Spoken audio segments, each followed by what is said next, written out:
시청자 여러분 안녕하십니까? 중국 전승절 80주년 열병식이 하루 앞으로 다가왔습니다. 한미일 삼각연대에 맞서 북중러라는 반서방 구도가 더 뚜렷해질지가 최대 관심인데요.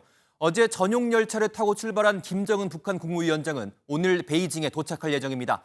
6년 8개월 만에 중국을 방문하는 김 위원장의 행보 하나하나에 전 세계의 이목이 집중되는 가운데 반서방 국가 정상들은 트럼프 미국 대통령을 정면 비판하고 나섰습니다.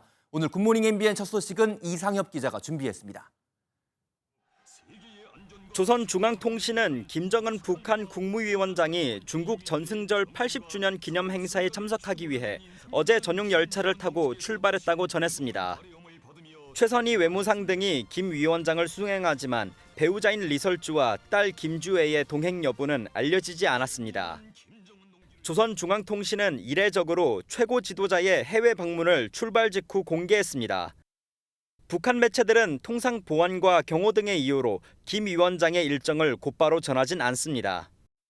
김 위원장을 태운 열차는 신의주와 중국 단둥을 잇는 압록강 철교를 이용해 국경을 건너 오늘 베이징에 도착할 전망입니다. 내일 중국 전승절 80주년 열병식에 참여하는 김 위원장이 북중, 북러 정상회담에 나설 가능성도 있습니다. 시진핑 국가주석과 푸틴 러시아 대통령 등 상하이 협력기구 정상회의에 참여한 반서방 진영 20여 개국은 어제 텐진 선언을 발표했습니다. 참석국들은 선언에서 지정학적 대립으로 세계 안전에 위협이 가해지고 있으며 특히 국제무역과 금융시장이 큰 충격을 받고 있다고 밝혔습니다. 미국 중심의 패권 질서와 트럼프 대통령의 관세 정책을 정면으로 비판한 겁니다. 但冷战思维、霸权主义、保护主义阴霾不散，新威胁、新挑战有增无减。 중러 회담은 오늘로 예정된 가운데 시 주석과 푸틴 대통령, 김 위원장은 내일 오전 티안안먼 광장 막로에 올라 전승절 열병식을 관람합니다. 북중러 3국 정상이 함께 모이는 건 66년 만으로 적지 않은 국제정치적 군사적 파장이 예상됩니다. 우리나라 의전 서열 2위인 우원식 국회의장은 오늘 출국해 전승절 행사에 참석합니다. MBN 뉴스 이상엽입니다. 김정은 북한 국무위원장이 이번 중국 방문에 이용할 것으로 예상되는 이동수단은 김 위원장의 전용 열차, 일명 태양호입니다. 방탄 기능은 물론이고 레이더 탐지를 회피하는 스텔스 기능도 갖추고 있어서 달리는 요새로도 불립니다. 이어서 강영호 기자가 보도합니다. 정장 차림의 김정은 북한 국무위원장이 짙은 녹색에 노란색 띠가 그려진 열차에서 내립니다. 지난 2023년 북러 정상회담을 위한 러시아 극동 지역 방문 당시 김 위원장이 전용 열차 태양호를 이용하는 모습입니다. 앞선 4번의 방중에서 2차례 태양호를 이용했으며 특히 2019년 하노이 북미 정상회담 당시 장장 60시간을 태양호로 이동한 바 있습니다. 이처럼 김 위원장이 이용하는 태양호는 최첨단 장비로 무장돼 있습니다. 투박한 외관과 달리 태양호는 창문과 겉면이 방탄 소재로 만들어졌고 레이더 탐지를 회피할 수 있는 스텔스 기능에 박격포까지 장착한 것으로 알려졌습니다. 가죽 소파가 마련된 회의실은 물론 노트북과 위성 전화가 갖춰진 집무실이 포착되기도 했습니다. 각종 장비가 탑재된 탓에 속도는 일반 차량보다 느린 시속 50km 수준에 불과하지만 신변 안전이 최우선인 김 위원장에게 최적의 이동수단이란 평가입니다. 천매 1호라고 하는 과거에 2018년 정상회담 국면에서 사용했던 그 전용기의 성능 자체가 안전 문제와 관련해서 봤을 때 그렇게 믿음직스럽지 않다라고. 북한의 정상국가화를 노리는 김 위원장이 장시간의 열차 이동을 통해 자신의 방중을 전 세계에 과시하려는 의도가 담겼다는 분석도 제기됩니다. MBN 뉴스 강영우입니다. 항일 80주년 전승절 열병식을 앞둔 베이징은 그야말로 철통 경비에 들어갔습니다. 티안안먼 광장은 사실상 출입이 불가능해졌고 도심 곳곳에 공안들이 배치되면서 감시도 강화됐습니다. 베이징 김한준 특파원이 전해왔습니다. 전승절 열병식이 열리는 티안안먼 광장과 지하철로 한정거장 거리에 있는 관광지 왕푸징입니다. 대로와 마주한 보도에는 군인과 공안들이, 안쪽 거리에는 팔에 빨간 완장을 찬 보안 요원들이 곳곳을 순찰 중입니다. 테난먼으로 향하는 대로에 붙어 있는 건물들은 이미 봉쇄됐습니다. 因为近期上个月1号这边已经出现，所以说这边已经暂停营业，9月4号。 일반인이 걸어서 테난먼으로 가는 것도 사실상 불가능합니다. 예전엔 자유롭게 통행이 가능했지만 지금은 바리케이드로 완전히 막혀 있습니다. 열병식을 앞두고 베이징은 그야말로 철벽 통제에 들어갔습니다. 혹시라도 있을 수 있는 돌발 상황까지 원천 차단하기 위해 열병식 출입 허가를 받은 취재진의 촬영 장비를 사전에 검사하기도 했습니다. 조금 전 검사를 받은 장비입니다. 이렇게 스티커가 붙어 있어야만 열병식 현장에 갖고 들어갈 수 있습니다. 김정은 북한 국무위원장의 방중을 준비하고 있는 북한 대사관 인근 경비 역시 평소보다 더 삼엄해졌습니다. 열병식 전날 밤부턴 테난먼 광장을 동서로 가로지르는 창안제 인근 건물들이 모두 폐쇄되는 등 베이징은 전승절을 향한 카운트다운을 시작했습니다. 베이징에서 MBN 뉴스 김한준입니다. 권성동 국민의힘 의원을 돕기 위해 통일교가 교인 집단 입당을 시도한 배경에 김건희 여사의 직접적인 요청이 있었다는 정황이 드러났습니다. 반면 MBN 취재 결과 김 여사는 특검팀 조사에서 권 의원과는 친분이 없다면서 관련 의혹을 부인한 것으로 파악됐습니다. 심동욱 기자가 단독 보도합니다. 통일교 2인자였던 윤영호 전 통일교 세계본부장은 지난 2022년 11월 건진법사 전성배 씨로부터 한 가지 부탁을 받았다고 밝혔습니다. 다음해 3월에 예정된 국민의힘 당대표 선거에서 권성동 의원을 지원해달라는 내용입니다. 통일교의 교인들을 국민의힘 당원으로 가입시켜 권 의원에게 투표해달라는 방법도 설명했습니다. 민중기 특별검사팀은 해당 내용과 관련해 전 씨가 김건희 여사의 부탁이라고 전했다고 공소장에 적었습니다. 그동안 윤석열 전 대통령을 향한 통일교의 청탁 루트로 알려진 건 권성동 루트와 김건희 루트입니다. 윤 전 본부장이 권 의원에게 정치자금 1억 원, 김 여사에게는 샤넬백과 그라프 목걸이, 천수삼 농축차 등을 주면서 별개의 루트로 청탁을 했다는 겁니다. 하지만 특검팀은 통일교가 권 의원을 돕는 과정에도 김 여사가 직접 관여한 걸로 보고 있습니다. MBN 취재 결과 특검팀은 김 여사를 소환했을 때도 통일교 입당 권유를 요청했는지 추궁한 것으로 알려졌습니다. 김 여사는 권 의원과 친분이 없고 전당대회에 관여할 수도 없는 신분이라며 의혹을 부인한 것으로 파악됐습니다. 건진법사를 통해 통일교 청탁과 함께 금품을 받은 혐의로 김 여사를 기소한 특검팀은 권 의원 지원에도 김 여사가 관여했는지 수사를 이어갈 전망입니다. MBN 뉴스 심동욱입니다. 김건희 특검팀이 구속영장을 청구한 권성동 국민의힘 의원에 대한 혐의도 속속들이 공개되고 있습니다. 특검팀은 윤영호 전 통일교 세계본부장의 카지노 원정 도박 의혹과 관련된 경찰 첩보를 권성동 의원이 통일교 측에 전달하면서 수사 방해가 있었다고 보고 있습니다. 조성우 기자가 보도합니다. 권성동 국민의힘 의원은 경찰이 통일교를 상대로 진행하던 수사 정보를 흘려줬다는 의혹을 받아왔습니다. 통일교 측에 경찰 도박 수사 첩보 전달하셨습니까? 민중기 특별검사팀은 해당 의혹과 관련해 권 의원 사무실을 비롯해 경찰청 등에 대한 압수수색을 진행하기도 했습니다. MBN이 확보한 윤영호 전 통일교 세계본부장 공소장에는 권 의원이 수사 정보를 전달한 과정이 상세히 적혔습니다. 권 의원은 지난 2022년 10월 3일 윤 전 본부장에게 전화를 걸어 한학자 총재님이 카지노 하시냐고 물어봅니다. 또 미국에서 도박했다는 혐의로 경찰 조사가 진행돼 압수수색이 나올 수 있다며 수사 정보를 알려준 것으로 적시됐습니다. 특히 도박 자금과 관련해 2013년과 2014년의 자금 출처가 문제가 된다며 증거인멸 대상을 찍어준 것으로 특검은 판단하고 있습니다. 실제로 지난 2022년 강원 춘천경찰서는 한 총재의 카지노 원정 도박과 관련한 내사가 진행 중이었습니다. 특검팀은 권 의원이 전달한 정보 덕분에 원정 도박 관련 회계 자료가 한 총재의 지시로 삭제됐다고 보고 있습니다. 특검팀이 통일교 측으로부터 1억 원을 받은 권 의원과 수사 정보 유출의 연관성을 집중적으로 들여다보고 있는 가운데 권 의원과 한 총재는 돈을 주고받은 사실이 없다고 혐의를 부인하고 있습니다. MBN 뉴스 조성우입니다. 한덕수 전 총리는 공직에 있으면서 박정희, 전두환 두 전직 대통령의 비상계엄을 경험했습니다. 때문에 특검팀은 한 전 총리가 비상계엄의 위헌, 위법성을 충분히 알고 있을 것으로 판단하고 있는데요. MBN이 확보한 한 전 총리의 공소장에는 한 전 총리가 계엄 선포 국무회의 때는 국무위원들의 참석을 재촉하고 계엄 해제 국무회의는 지연시킨 정황이 분 단위로 담겼습니다. 이동현 기자가 보도합니다. 지난달 29일 조은석 특별검사팀은 내란 방조, 허위 공문서 작성 등 6가지 혐의로 한덕수 전 총리를 재판에 넘겼습니다. 위헌 위법한 비상계엄의 절차적 정당성 확보를 위한 적극적 행위를 하며 동조하는 행위를 하였습니다. MBN이 입수한 39쪽 분량 공소장에는 비상계엄 선포 전후 한 전 총리의 행적이 분단위로 담겼습니다. 비상계엄 국무회의에서 의결 정족수가 채워지지 않던 지난해 12월 3일 밤 9시 37분쯤 한 전 총리는 송미령 농림축산식품부 장관에게 직접 전화를 겁니다.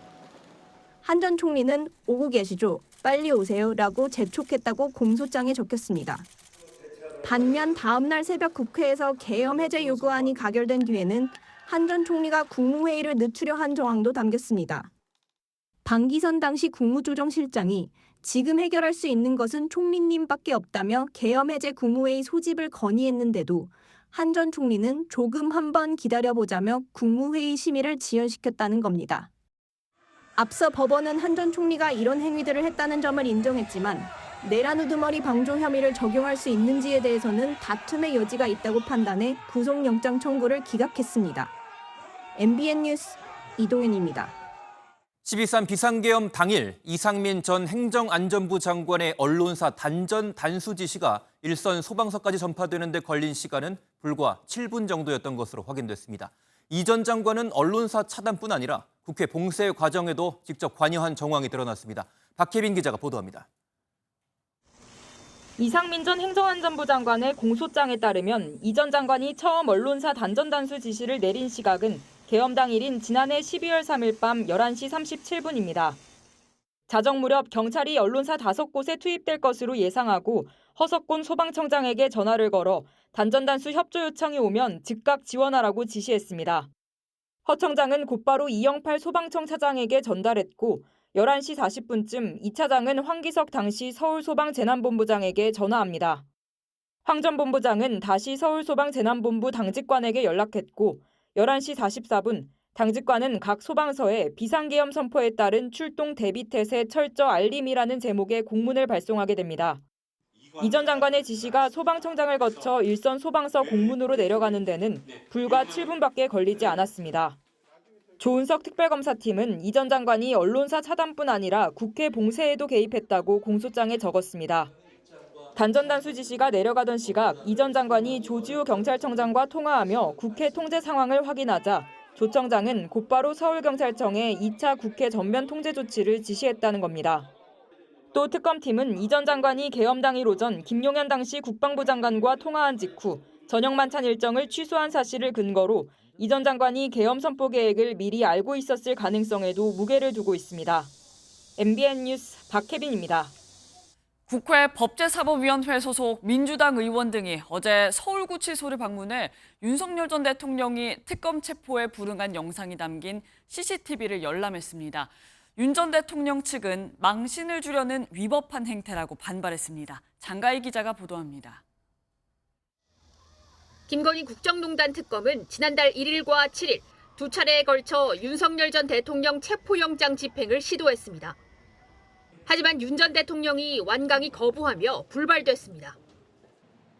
민주당과 조국혁신당 법사위원들은 구치소의 협조나 특혜 여부를 확인하기 위해 현장 검증을 실시했습니다. 수용 규칙 위반 등 사실이 확인될 경우 관련 규정에 따라 국회 법제사법위원회는 후속 조치를 취하겠습니다. 현장 검증을 마치고 나온 김용민 민주당 의원은 윤 전 대통령이 실제 속옷 차림으로 완강히 저항했다고 밝혔습니다. 속옷 차림으로 누워서 집행을 거부하면서 몸에 손대지 마라라고 하거나 변호인을 만나겠다라고 하는 등 반말 위주로 집행을 거부하면서 또 윤 전 대통령이 자신에게 강제력을 행사하는 것은 위법이라며 교도관들과 특검을 협박했다고 강조했습니다. 윤 전 대통령은 이 과정에서 2017년 국정농단 사건의 핵심 인물인 최서원 씨 사례를 언급하며 최 씨가 자발적으로 조사를 받으러 온 건 검사의 능력이라는 취지의 발언도 한 것으로 알려졌습니다. 윤 전 대통령 측은 입장문을 내고 민주당이 명백한 위법 행위를 통해 전직 대통령을 망신 주고 있다고 반발했습니다. 민주당은 영상을 공개하지 않기로 했지만 지방선거를 앞두고 내란 여론몰이를 하고 있다는 야권의 반발은 더욱 커질 것으로 보입니다. MBN 뉴스 장가입니다. 윤석열 전 대통령이 서울구치소에 수감된 이후 영치금으로만 3억 원을 모아 변호사비 등으로 사용한 사실이 MBN 취재 결과 확인됐습니다. 지지자들이 보낸 입금 내역에는 개몽시켜줘 감사하다는 말이 나오고 김건희 여사도 영치금 50만 원을 보탠 것으로 확인됐습니다. 최민성 기자가 단독 보도합니다. 지난 10일 윤석열 전 대통령이 다시 구속되자 변호인인 김계리 변호사는 다음날 SNS에 한 계좌번호를 공개했습니다. 윤 전 대통령의 영치금 계좌로 김 변호사는 돈 한 푼 없이 들어가셨다며 모금을 호소했습니다. 전환기 씨도 자신의 유튜브 채널을 통해 같은 영치금 계좌를 알렸습니다. 저도 아까 10만 원 이렇게 입금하려고 하니까 하루에 그 한도가 있다고 하는 것 같아요. 이후 해당 계좌에 돈이 우후죽순으로 불어나기 시작했습니다. 그런데 MBN이 박은정 조국혁신당 의원실을 통해 확보한 자료에 따르면 윤 전 대통령이 이런 식으로 번 영치금이 3억 원이 넘는 걸로 파악됐습니다. 모금이 시작된 지난 7월 11일부터 지난달 29일까지 계좌에 입금된 영치금은 3억 1천만 원가량입니다. 지지자들은 개몽시켜줘서 감사하다, 건강하라는 메시지와 함께 수만 원 또는 수십만 원씩 영치금을 보냈습니다. 영치금을 보유할 수 있는 한도가 400만 원이라 이를 넘을 때마다 외부로 인출해야 하는데 윤 전 대통령은 80차례 넘게 인출했습니다. 인출 내역을 보면 모두 변호사비와 치료비로 쓰였는데 사실상 영치금 모금으로 수억 원의 변호사비를 번 셈입니다. 영치금을 받기 전 윤 전 대통령은 이미 80억 원에 가까운 재산을 신고한 바 있습니다. 윤 전 대통령이 받은 영치금 중에는 김건희 여사가 보낸 돈도 있었습니다. 지난 1월 윤 전 대통령이 고위공직자 범죄수사처 수사로 구속됐을 당시 김 여사는 영치금으로 50만 원을 보냈고 모친 최은순 씨는 100만 원을 입금한 걸로 파악됐습니다. 반면 공개된 윤 전 대통령 계좌로 조롱 섞인 메시지와 함께 1원을 입금한 경우도 있었습니다. MBN 뉴스 최민성입니다. 어제 이재명 정부 첫 정기국회에 막이 올랐습니다. 하지만 시작부터 파열음이 일고 있는데요. 첫날부터 더불어민주당은 한복을, 국민의힘은 검은 상복을 입는 진풍경이 펼쳐졌습니다. 이 모습을 본 국민의 행복은 멀어졌습니다. 정치는 없었고 시작부터 정쟁이었습니다. 이 소식은 정태진 기자가 전해드립니다. 이재명 정부 첫 정기국회 개회식. 형형색색의 한복을 입은 민주당 의원들이 등장합니다. 갓을 쓰고 부채를 흔드는 의원들도 보입니다.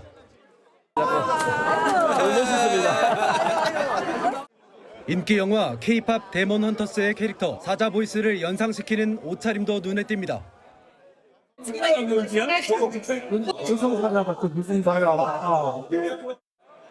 본회의장에서 기념 촬영을 하고 서로의 옷매무새를 다듬어주기도 합니다. 우원식 국회의장의 정치권 화합 의지를 보여주자는 한복 착용 제안을 따른 건데 국민의힘은 거부했습니다. 대신 여당의 입법 폭주에 대응하겠다며 검정 양복에 검정 넥타이, 근조 리본을 달고 참석했습니다. 한복을 입은 여당과 상복 차림의 야당으로 국회가 쪼개진 겁니다. 국민의힘은 대화와 타협이 죽었다는 걸 의미한다고 밝혔습니다. 검은 넥타이와 근조 리본을 내고 개원식에 들어가는 것은 의회 민주주의를 말살하는 이재명 정권의 독재 정치에 맞서자는 심기일전의 취지. 민주당은 부고를 내면 조문하겠다며 비꼬았습니다. 부고를 내주시면 조문하고 슬픔을 함께 나누도록 차라리 요즘 유행하는 캐대헌에 나오는 저승사자 복장을 하고 오셨으면 오히려 위트도 있고. 정기국회 첫날부터 화합이 아닌 갈등 양상이 옷차림에도 극명히 드러난 가운데 엄중한 시기에 국회에서 정책 대결이 아닌 때 아닌 복장 대결이 펼쳐졌다는 비판이 나옵니다. MBN 뉴스 정태진입니다. 이번 정기국회는 사안마다 여야의 정면 충돌이 예상됩니다. 권성동 국민의힘 의원 체포동의안부터 검찰청 해체, 청문회까지 극한 대치가 이뤄질 전망인데요. 황재원 기자가 짚어봤습니다. 특검이 구속영장을 청구한 권성동 국민의힘 의원이 의원총회장에 들어서자 국민의힘 의원들이 앞다퉈 악수를 건넵니다. 한때 권 의원에 대한 체포 동의안이 어제 본회의에 보고될 것이라는 전망이 나와 국회에 긴장감이 흘렀지만 결국 미뤄졌습니다. 오는 9일 본회의 보고 10일 혹은 11일에 투표하는 안이 유력합니다. 더불어민주당이 과반 의석을 확보한 상황에서 체포 동의안은 통과될 가능성이 커 국민의힘의 강력한 반발이 예상됩니다. 저는 원칙 있는 통합을 말씀드렸지만 우선 107명이 하나로 뭉쳐서 싸우는 것이 최선이라는 말씀도 드렸습니다. 전초전은 당장 오늘부터 시작됩니다. 최교진 부총리 겸 교육부 장관, 원민경 여성가족부 장관 후보자 등의 청문회가 잇따라 열리는데 특히 막말 논란 등이 제기된 최 후보자 청문회가 뜨거울 전망입니다. 여야의 극한 대치는 여당이 정부조직법 개정안을 통과시키겠다고 공언한 오는 25일에 절정에 달합니다. 모두가 환영하는 개혁이란 존재하지 않습니다. 검찰개혁, 언론개혁, 사법개혁, 3대 개혁의 시대적 과제를 이번 정기 국회에서 반드시 완수하겠습니다. 정부가 편성한 728조 원 규모의 예산안에 대해서도 국민의힘이 포퓰리즘 예산이라며 대대적인 삭감을 천명한 만큼 강대강 대치가 예상됩니다. MBN 뉴스 황지연입니다. 만취 운전과 논문 표절, 막말 등 각종 의혹이 일고 있는 최교진 교육부 장관 후보자가 과거 부정선거를 주장하는 영상에 공감을 표한 것으로 확인됐습니다. 특히 이 시기 최 후보자는 세종시 교육감으로 재임 중이었는데요. 적절성 여부가 논란인데 오늘 열리는 인사청문회 쟁점이 될 전망입니다. 김도형 기자가 단독 보도합니다. 지난 2016년 최교진 교육부 장관 후보자의 SNS 댓글에 올라온 영상입니다. 대선 조작이란 제목의 56분짜리 영상으로 박근혜 전 대통령이 당선된 2012년 대선이 유례없는 부정선거란 내용입니다. 인류 역사상에 유례없는 대통령 부정선거, 이건 말로만 들지 이게 만난 것은 처음이죠. 아마 세계 인류가 처음일 것입니다. 이어 이 같은 의혹을 뒷받침하는 자료 출처가 선관이라면서 핵폭탄이 될 거란 주장도 나옵니다. 선관에서 나온 자료인데 이 자료는 여기서 이게 사전에 만든 것이다. 그거를 증명해 드립니다. 어떤 사람한테는 이게 핵폭탄이 될 겁니다. 해당 댓글엔 조작된 대선 결과를 인정하는 건 헌법을 부인하는 것이라고 언급했는데 최 후보자는 좋아요를 누르며 공감을 표한 걸로 확인됐습니다. 최 후보자는 또 지난 2002년 미군 장갑차에 치여 사망한 효순 미선이를 기리는 글에 양키 고홈, 미군 철수라고 달린 의견에 공감을 표하기도 했습니다. 모두 최 후보자가 세종시 교육감으로 재직하던 시기였습니다. 최 후보자는 해당 논란과 관련해 인사청문회에서 설명하겠다고 밝혔습니다. MBN 뉴스 김도형입니다. 민주당 의원들이 내란 특별재판부 설치를 필요성을 적극적으로 언급하는 가운데 정청래 대표가 의미심장한 발언을 했습니다. 지금이 건국 직후 반민특위 당시 상황과 비슷하다는 겁니다. 특별재판부에 힘을 실는 발언으로 해석되는데 발언의 배경과 의미를 이교욱 기자가 짚어드립니다. 지난 3월 윤석열 전 대통령의 구속이 취소됐을 때 민주당은 사법부에 유감을 표시했습니다. 내란 수계 윤석열에 대한 구속 취소 청구를 받아들인 것에 유감을 표합니다. 지난달 말 한덕수 전 국무총리에 대한 구속영장까지 기각되자 민주당 의원들은 내란 특별재판부 설치 카드를 들고 나왔습니다. 서울중앙지법과 서울고법에 특별재판부를 설치해 내란 사건 1, 2심을 전담하게 하자는 겁니다. 특별재판부 판사는 국회, 법원 판사회의, 변협이 추천한 인사들로 구성된 위원회를 통해 임명됩니다. 취임 이후 공개 언급을 하지 않던 정청래 대표도 개혁 골든타임을 놓쳐선 안 된다며 반민특위를 입에 올렸습니다. 반민특위 상황과 비슷하다고 생각합니다. 그때 친일파 척결이 시대적 과제였다면 지금은 내란 세력 척결이 시대 정신이고 이를 두고 1948년 국회가 친일파 처벌을 위해 반민특위내 특별재판소를 가동했던 걸 들어 특별재판부 도입에 힘을 실어준 거란 해석이 나옵니다. 대법원은 위헌 소지가 있다며 우려를 나타냈습니다. 국회라든지 이런 외부 기관에서 관여해서 법관을 임명하는 데 관여한다는 것은 사법부 독립에 대한 침해의 소지가 있다라고 생각합니다. 일단 민주당은 오는 4일 법사위에 특별재판부 설치를 위한 내란 특별법을 상정한다는 방침인데 특별재판부가 정기국회 시작부터 여야 갈등의 새 뇌관으로 떠오르는 모습입니다. MBN 뉴스 이규옥입니다.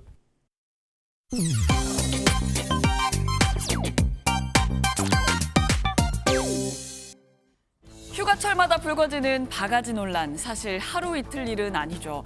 이번엔 부산입니다. 7만 원을 주고 산 해삼인데요. 보다시피 양이 참 적습니다. 제보자는 평소 즐겨 먹던 거라 시가로 적혀있던 해삼을 주문한 건데 막상 영수증을 보니 터무니없는 가격이 적혀 있었다는데요. 더 황당한 건 식당 측의 반응이었습니다. 가격에 의문을 제기하자 갑자기 손에 5천 원을 쥐어줬다는 겁니다. 누리꾼들은 해삼이 아니고 산삼이냐, 시가 자체가 문제다, 차라리 마트를 가겠다, 태도가 더 문제다 등의 반응을 보이며 분노했는데요. 제보자는 나도 부산 시민이라고 밝히며 이런 바가지 논란이 생기면 피해를 보는 건 우리라고 지적했습니다. 이불 빨래를 했어요. 죄송합니다. 한 지역 맘카페에 올라온 글인데요. 아이 엄마가 이불 빨래 때문에 사과를 한 이후 역대 최악의 가뭄이 이어지고 있는 강릉에 살고 있기 때문입니다. 이 엄마는 아이가 이불에 소변을 봐서 어쩔 수 없었다. 힘들게 아낀 물을 써서 죄송하다라고 재차 사과했는데요. 이렇듯 물이 없어서 마음이 타들어가는 와중에 강릉의 한 카페는 전국에 집결한 소방관들에게 커피를 무료로 제공하겠다고 밝혀 화제입니다. 소식을 접한 강릉 시민들, 인근 카페에 송금을 하거나 선결제를 하는 결제 릴레이에 나서며 동참하고 있는데요. 누리꾼들은 어려운 와중에도 서로 배려하는 모습이 감동이다라며 응원을 보내면서도 한마음으로 하루빨리 비가 내리기를 바라고 있습니다. 요즘 배달을 완료한 즉시 인증 사진을 보내는 업체가 많죠. 그런데 사진은 받았는데 배달된 음식은 사라지는 일이 벌어졌습니다. 이 배달원 역시 현관문 앞에 음식이 든 봉투를 내려놓고 사진을 찍는데요. 그런데 사진을 찍고는 곧바로 봉투를 다시 챙겨 그대로 떠납니다. 이 음식 주인은 배달 앱을 사용한 이후 처음 당하는 일이라며 CCTV 영상을 SNS에 공유했는데요. 영상이 빠르게 확산하자 이 배달기사 5배송인 줄 알고 다시 가져갔다라고 해명했습니다. 하지만 누리꾼들은 봉투 내려놓자마자 5배송을 깨닫냐, 5배송인데 사진은 왜 찍냐, 요즘 CCTV 없는 곳이 드문데 왜 저랬을까라는 반응을 보였는데요. 현재 경찰도 수사에 착수한 상황이라고 합니다. 지금까지 인터넷 와글와글이었습니다. 어제 서울 지하철 2호선 합정역 승강장에서 타는 냄새와 연기가 나면서 열차가 무정차 통과하고 시민들이 대피하는 소동이 벌어졌습니다. 한 승객이 갖고 있던 배터리에서 연기가 시작된 걸로 파악됐습니다. 경기도 평택의 화장품 공장에서는 폭발 사고가 발생해 근로자 11명이 다쳤습니다. 사건 사고 소식 최하원 기자가 보도합니다. 서울 지하철 2호선 합정역 내부입니다. 희뿌연 연기가 퍼지고 승객들이 황급히 대피합니다.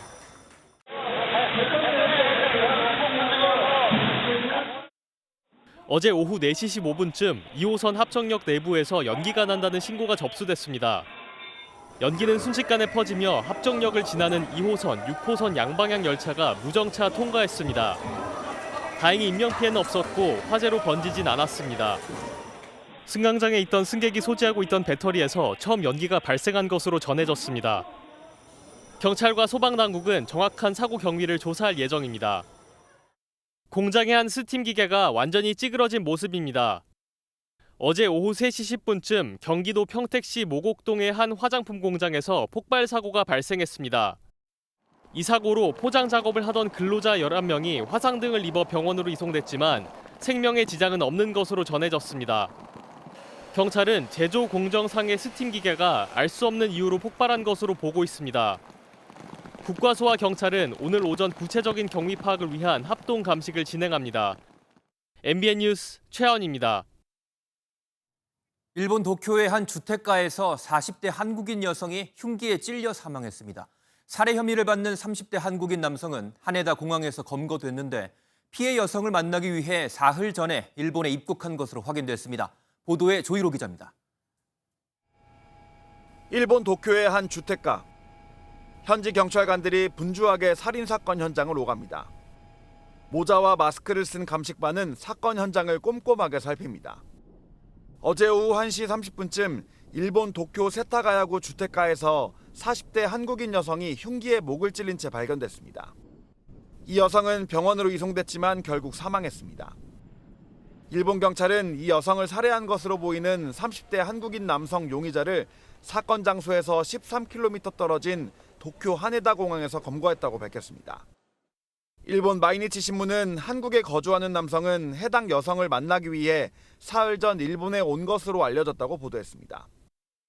피해 여성은 지난달 29일 도쿄도 내의 한 파출소를 찾아 교제 상대인 남성에게 헤어지자고 했다가 문제가 생겼다고 말한 것으로 전해졌습니다.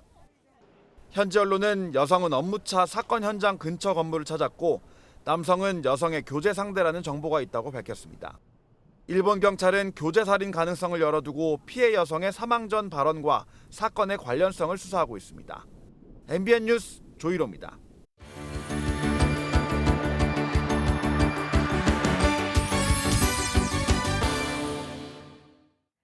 굿모닝 월드입니다. 미국에는 도주하는 차량을 붙잡기 위해 도입된 장치가 있습니다. 최근에도 범인을 검거하는 데 톡톡히 공을 세웠다는데요. 얼마나 효과적인지 바로 확인해 보시죠. 미국 미시간주의 한 고속도로입니다.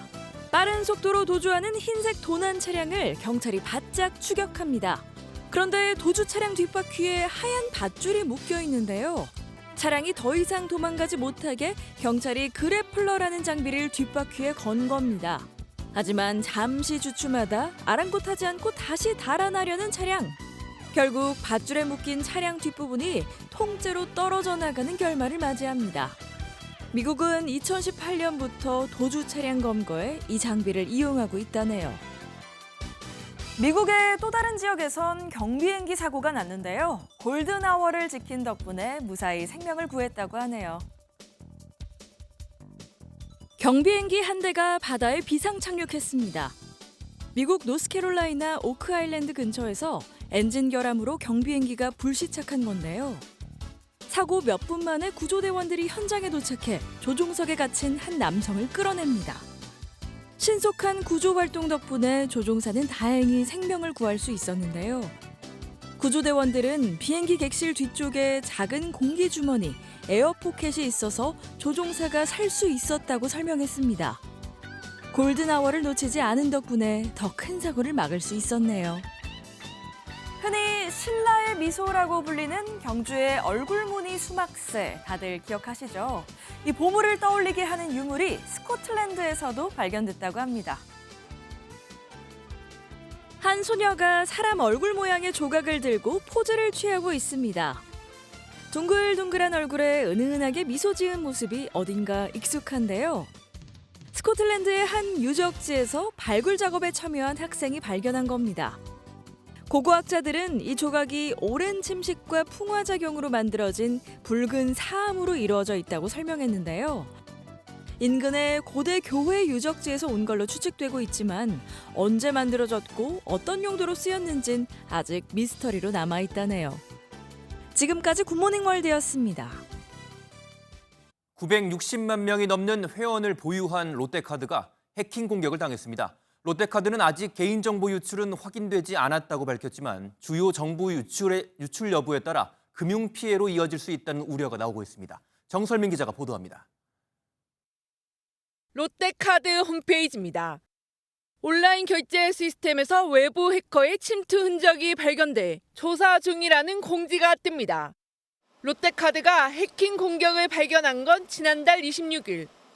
서버를 점검하던 중 3개 서버가 악성 코드에 감염된 걸 확인하고 삭제 조치를 했습니다. 닷새 뒤에는 온라인 결제 서버에서 외부 공격자가 자료 유출을 시도한 흔적까지 발견됐습니다. 롯데카드는 이런 사실을 금융당국에 신고했습니다. 카드사의 경우 10,000명이 넘는 신용 정보가 유출됐을 때 금융당국에 신고하도록 돼 있습니다. 유출된 데이터 규모는 1.7GB 정도로 파악되는데 책으로 따지면 1,500건 분량에 해당합니다. 롯데카드는 아직 고객 정보 등 개인정보 유출 여부는 확인되지 않았다고 설명했습니다. 또 외부 조사기관이 추가 조사 중이며 회원들의 피해 예방을 위해 최선의 지원을 다하겠다고 밝혔습니다. 금융감독원도 오늘부터 현장 조사를 통해 공격 발생 경로와 개인정보 유출 여부를 파악할 예정입니다. MBN 뉴스 정세민입니다.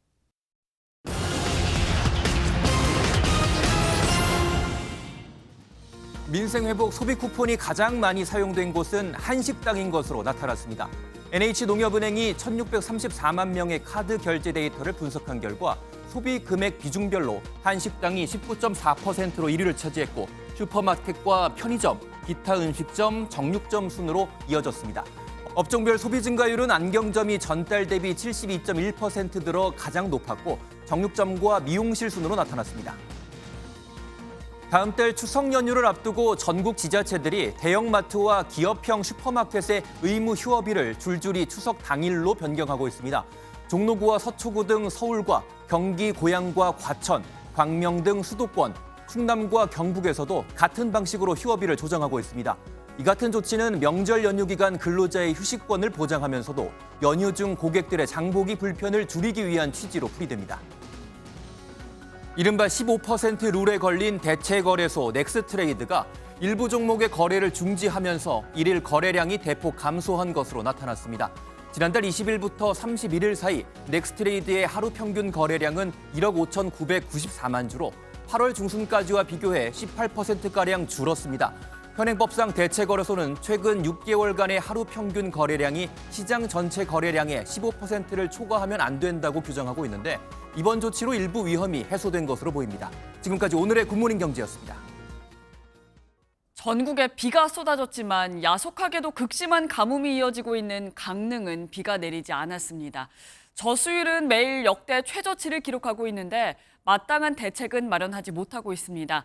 김홍규 강릉시장은 물 절약만을 호소했습니다. 장진철 기자가 보도합니다. 강릉의 한 대파밭. 성인 무릎까지 자랐어야 할 파가 극심한 가뭄으로 실파만큼도 자라지 못했습니다. 지하수를 끌어다 뿌려보지만 이렇게 나오는 날은 며칠 되지 않습니다. 시민들은 수돗물을 아끼려고 대관령의 약수터까지 가서 물을 공수해 옵니다. 저도 한 일주일에 한두 번 정도 오는데 평상시 되면은 한 두세 배 정도 늘은 것 같습니다. 가뭄 때문에. 상인들은 영업시간을 줄였고 집 수도 계량기는 절반을 잠갔습니다. 저수율 14.5%, 물 공급 하한선까지 8m도 남지 않은 오봉저수지에 물을 채우기로 했습니다. 영곡천에 있는 물을 퍼와 이렇게 오봉저수지에 넣고 있는 겁니다. 이렇게 호수를 이용해 저수지 아래로 물을 보내고 있습니다.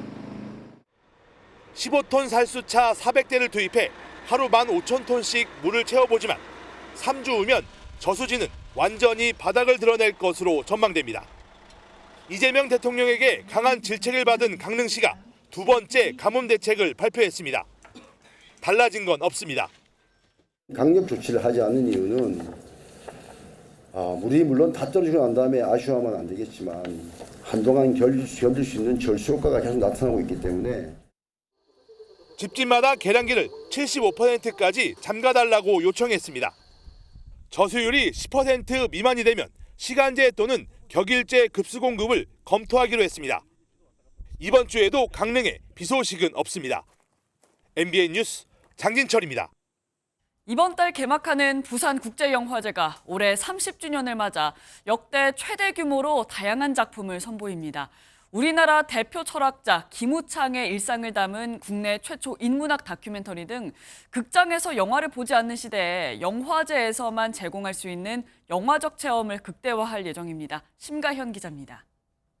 우리에서는 지금 순간적으로 영원한 세계이고 이터널한 영원한 현재가 책과 신문을 가까이 하고 가족과 시간을 보내며 40년째 같은 집 계단을 오르내리다 보니 아흔이 됐습니다.